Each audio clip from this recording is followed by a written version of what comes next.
अखिल भारतीय मराठी पत्रकार परिषद संलग्न चंदगड तालुका पत्रकार संघाचे DBC लाईव्ह न्यूजमध्ये मी शुभांगी पाटील आपलं सहर्ष स्वागत करत आहे। नमस्कार, मी अनिल उद्दाडे। आज एक आनंदाची बातमी सांगावीशी वाटते, त्याचबरोबर चर्चाही करावीशी वाटते, म्हणून हा आटापिटा। बातमी अशी आहे की गेले 9 ते 10 महिने तिलारी घाटातून बंद राहिलेला दोडामार्ग आणि गोव्याकडे जाणारा जो रस्ता घाटातील थोडीफार पडझड झाल्यामुळे बंद करण्यात आलेला होता आणि तो आता वाहतुकीसाठी म्हणजे एसटीच्या वाहतुकीसाठी पूर्ववत करण्यात आलेला आहे। आजच याबाबतचे परिवहन खात्याला बांधकाम विभागाकडून आणि परिवहन विभागाकडून संयुक्तरित्या एक पत्र आलेले आहे। बांधकाम विभागाचा जो सर्वे होता बांधकाम झाल्यानंतरचा, तो सर्वे अधिक परिवहन मंडळाकडून करण्यात आलेला सर्वे, या दोन्ही सर्वेच्या नंतर उशिरा का असेना हा मार्ग वाहतुकीसाठी सुरू झालेला आहे। त्यामुळे आता उद्या बुधवार 2 एप्रिलपासून तिलारी घाटातून दोडामार्ग पणजीकडे जाये करणाऱ्या बसेस आता सुरू होतील। याबाबतचे पत्र सर्व आगारांना परिवहन मंडळाकडून देण्यात आलेले आहे।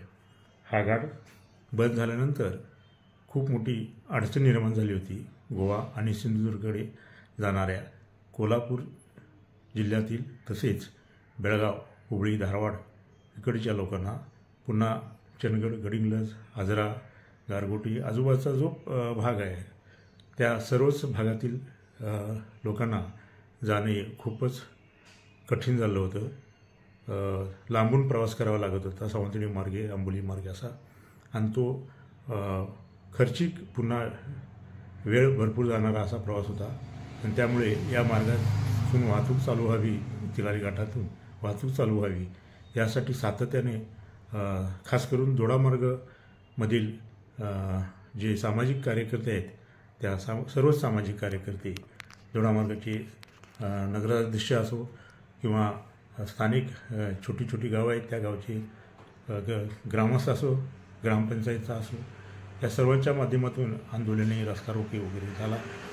तिलारी नगर या ठिकाणी देखील चंदगड आणि दोडामार्गच्या तमाम नागरिकांनी रस्ता रोको केला। अशा आंदोलने, उपोषणे, रस्ता रोको ही जी हत्यारे आहेत ती त्या प्रश्नासाठी उभारण्यात आली होती। वेगवेगळ्या दैनिकातून, त्याचबरोबर मीडियामधून सातत्याने यावर बातम्या येत होत्या आणि त्या अनुषंगाने या रस्त्याच्या बाबत शासनाचे सर्वच माध्यमातून वेळोवेळी लक्ष वेधण्यात आलेले होते। घाटाची दुरुस्तीचे काम या नावाखाली हा रस्ता थांबला। जिल्हाधिकाऱ्यांनी जवळजवळ 31 ऑक्टोबरपर्यंत हा वाहतुकीला रस्ता योग्य नसल्यामुळे वाहतूक थांबवावी असे निर्देश दिले होते। ऑक्टोबर 31, नोव्हेंबर झाला, डिसेंबर झाला, जानेवारी झाला, फेब्रुवारी झाला, मार्च पण झाला। लोकांच्या आशा होती की किमान गुढीपाडव्याच्या शुभमुहूर्तावर हा रस्ता चालू होईल, कारण का या दरम्यान रस्त्याच्या दुरुस्तीची कामे सर्व संपलेली होती।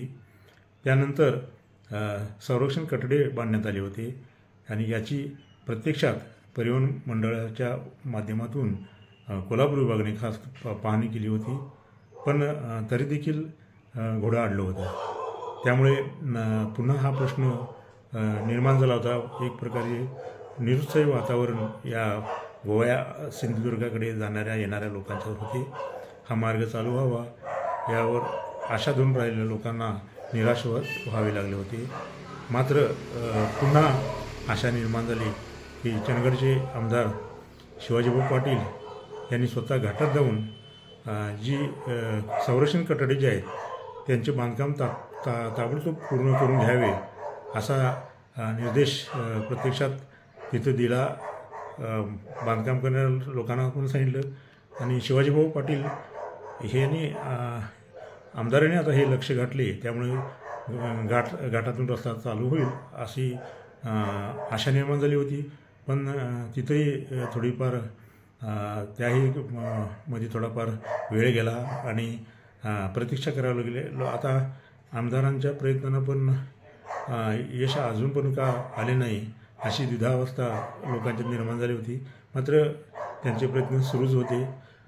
पुढे नंतर राज्य परिवहन मंडळांचा कडून एक फतवा काढण्यात आला की घाटातील वळणावर आरशे बसवण्यात यावे. मग त्यानंतर पुन्हा प्रसारमाध्यमातून यावर उठाव करण्यात आला की यापूर्वी आरशे नसताना या घाटातून सुरक्षितरित्या गेली 30-35 वर्ष होत आली किंवा होऊन गेली बसेस चालू होत्या, त्यावेळेला आरशांची गरज लागली नाही, आताच का असा प्रश्न उपस्थित सर्वातून करण्यात येऊ लागला. आणि त्यावर पुन्हा खलबत्ते झाले. पुन्हा लोकांच्यात प्रवाशांच्यात ओरड निर्माण झाली आणि यावर आता अखेर परिवहन विभागाकडून संबंधित कोल्हापूर, कागल, राधानगरी, चंदगड, दोडामार्ग, सावंतवाडी या सर्व आगारांना पत्र देण्यात आलेले आहे की या तिलारी घाटातून पूर्ववत वाहतूक करावी. त्यामुळे उद्या बुधवार 2 एप्रिलपासून ही घाटातील सेवा एसटीची सेवा पुन्हा चालू होणार आहे. आणि त्यामुळे या मार्गावर गोव्याकडे जा करणारे कोल्हापूर, बेळगाव या इकडे गोव्याहून किंवा सिंधुदुर्गातून ये जा करणारे प्रवासी, व्यापारी, शेतकरी, विद्यार्थी, सर्वच पर्यटक या सर्वांना आता हा एस टीतून प्रवास करण्यासाठी मार्ग खुला होत आहे. याबद्दल प्रामुख्याने चंदगड आणि दोडामार्ग तालुक्यातील ज्या वेगवेगळ्या राजकीय गटतट असो किंवा सामाजिक संस्था असो किंवा ग्रामपंचायत असो, नगरपालिका नगर परिषदा किंवा सर्वच या सर्वांच्या माध्यमातून हा उठाव यशस्वी झाला आणि अखेर उद्या बुधवारपासून एस टीची वाहतूक सुरू होणार आहे. चंदगड आगारचे आगार प्रमुख पाटील यांच्याशी DBC लाईव्हच्या माध्यमातून संपर्क केला असता त्यांनी पण या फेऱ्या सुरू होत असल्याचे त्यांनी सांगितले. उद्यापासून प्रथम बेळगाव, पणजी ही बस सुरू होईल, कारण का चंदगड आगारकडे बसेस कमी आहेत असे समजले. त्यामुळे संदीप पाटील आगार प्रमुख यांनी किमान सुरुवातीला आम्ही बेळगाव, पणजी ही फेरी सुरू करत आहोत असे त्यांनी स्पष्ट केलेलं आहे. काही का असते ना, अखेर ही तिलारी घाटातील एस टीची वाहतूक उद्यापासून सुरू होत आहे. या निमित्ताने सर्व प्रवासी वर्गांना एक समाधान होणार आहे हे निश्चित. ठीक आहे, आपण या प्रश्नाची उकल झाल्याबद्दल सर्वांचेच धन्यवाद मानूया.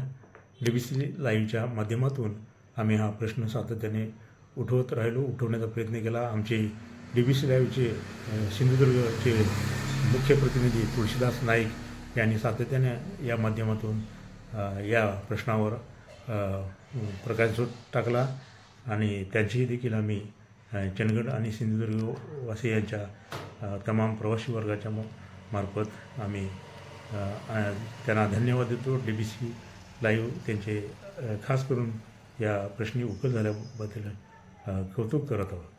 थांबूया इथे. धन्यवाद.